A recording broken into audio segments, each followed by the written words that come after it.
أعوذ بالله من الشيطان الرجيم بسم الله الرحمن الرحيم اللهم صل على محمد وآل محمد وعجل فرجهم. My dear brothers and sisters, Assalamu alaikum wa rahmatullahi wa barakatuh. It's very important that every mu'min and mu'mina, inshaAllah ta'ala, to set their objectives clear in the month of Ramadan al-Mubarak, Shahr Ramadan al-Mubarak, to outline their goals and what they are trying to achieve.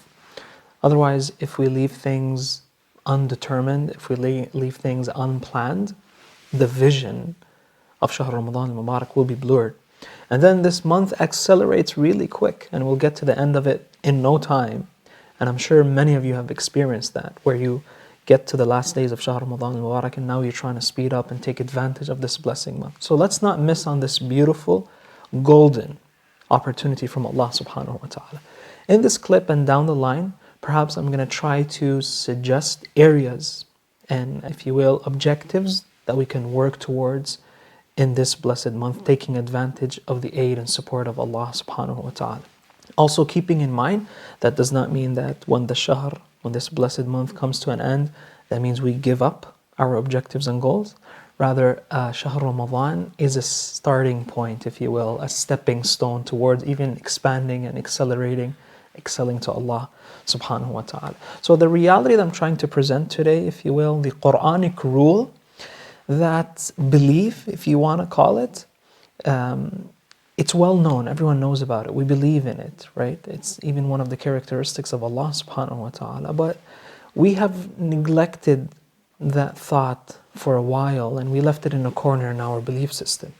In other words, it does not have an impact on our day-to-day lives, on our activities, right? We don't find it present in our practical lives.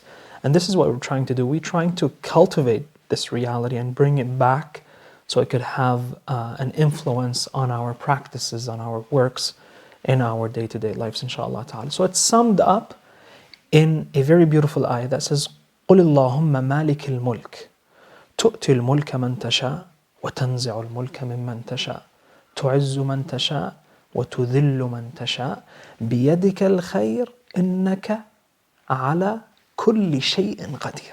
O Allah, the Master of the Dominion, you can provide dominion for whomever you want, and you can strip away dominion. You can honor whoever you want, and you can humiliate whoever you want. You are the absolute goodness. In your hands is the absolute goodness.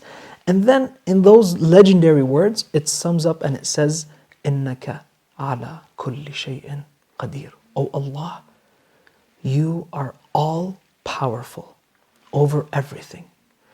You have the capacity, O Allah subhanahu wa ta'ala. You are all capable over everything. Do we really believe in that? Does that make a change in our practices? That Allah subhanahu wa ta'ala can change things. Allah can add and modify.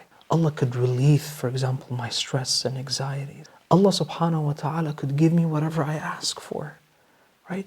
Because He's able to. He's all capable of doing it. He can do it, right? Sometimes we doubt in this beautiful capacity, this beautiful name of Allah subhanahu wa ta'ala, Al-Qadir. How do we doubt in Him? When we come to a point in our life where we say that, okay, I can't change anymore. I cannot, for example, attain this status that I'm looking for. Whether a worldly status or something pertains to akhirah, right? An excellence, a kamal, a perfection state that we want to reach to. You feel to yourself that this is far-fetched and that there's no way I can come close to this goal, for example. What does that mean? That means, now ask yourself, is Allah qadir on doing that? Is He all capable of giving you that status that you're looking for? Repelling away that hardship and danger and challenges that you're immersed into, for example, this miserable life? Allah subhanahu wa ta'ala can change it? If the answer was no, then you are doubting in the capability of Allah subhanahu wa ta'ala. That's a big issue. Some people may say that, okay, Allah can change it, but I'm not deserving of it. Okay? Why? You ask, why are you not deserving of it? He might reply saying that, I have a long history of excessive sin. And there's no way Allah subhanahu wa ta'ala, for example, can change. Allah subhanahu wa ta'ala cannot provide me that certain status that I'm looking for. Why? Because I'm immersed into sin. Do you know what you're doing here? You are on the very edge of a slippery slope. You are questioning the mercy of Allah subhanahu wa ta'ala. You're indirectly, if you will, unintentionally saying that Allah subhanahu wa ta'ala is what? His mercy is limited. Meaning what? Meaning, yes, He is merciful, but He's not merciful towards this particle. He's not merciful towards those people who are immersed into sin, which is I am one of them, right? You're saying that, yeah, I am not able, Allah subhanahu wa ta'ala is not going to forgive me. That means He's not merciful. And you know what you're doing here? You are attributing deficiency to Allah subhanahu wa ta'ala, right? Naqs in Allah subhanahu wa ta'ala. Because He's not fully merciful, if you will. He's not all merciful. Rather, His mercy is limited. And when you limit His characteristics, you are limiting His dhat. Why? Because in the school of thought of Ahlul Bayt alayhim afdalus salatu wassalam, sifatullah subhanahu wa ta'ala, hiya aynu dhatihi. So when you limit His characteristics, you're limiting His essence, His existence. وَالْعِيَاذُ بِاللَّهِ. And that leads you to kufr. Therefore, al-ya'su min ruhillah subhanahu wa ta'ala is counted one of the kaba'ir. Despairing in Allah subhanahu wa ta'ala was one of the kaba'ir. Rather, what we want to cultivate, inshallah ta'ala, before the end of this month, is to really rely on Allah subhanahu wa ta'ala. Right? And Allah subhanahu wa ta'ala can provide change. He can change your life. Right? And have mercy on Allah subhanahu wa ta'ala. Any status that you're looking for, any maqam, whether it's something close, getting you closer to Allah subhanahu wa ta'ala, or pulling you out of a misery that you are in. Allah subhanahu wa ta'ala is the all-powerful over everything. And He cannot generate only which that is generous, because He is the all-generous. Allah is the Kareem. I'll leave you with this beautiful dua, my dear brothers and sisters, which was uttered by Al-Imam Al-Husayn alayhi afdalus salatu wassalam, Sayyid al-Shuhada ruhillahu al-Fida, narrated from his father Amir al-Mu'mineen. So Amir al-Mu'mineen alayhi afdalus salatu wassalam, allamahu li Sayyid al-Shuhada, taught it to Abi Abdullah al-Husayn alayhi afdalus salatu wassalam. Du'a'uhu 'inda al-Kaaba, while he's closer to the Kaaba, he says the following: Ilahi an'amtani wa lam tajidni shakiran wabtalaytani wa lam tajidni sabiran. Oh Allah, You have bestowed upon me blessings and I wasn't thankful. Oh Allah, You have tested me and put me through challenges and I wasn't able to observe patience. فَلَا أَنْتَ سَلَبْتَنِ النِّعْمَ لِتَرْكِ الشُّكْرِ وَلَا أَنْتَ أَدَمْتَ الشِّدَّةِ لِتَرْكِ الصَّبْرِ.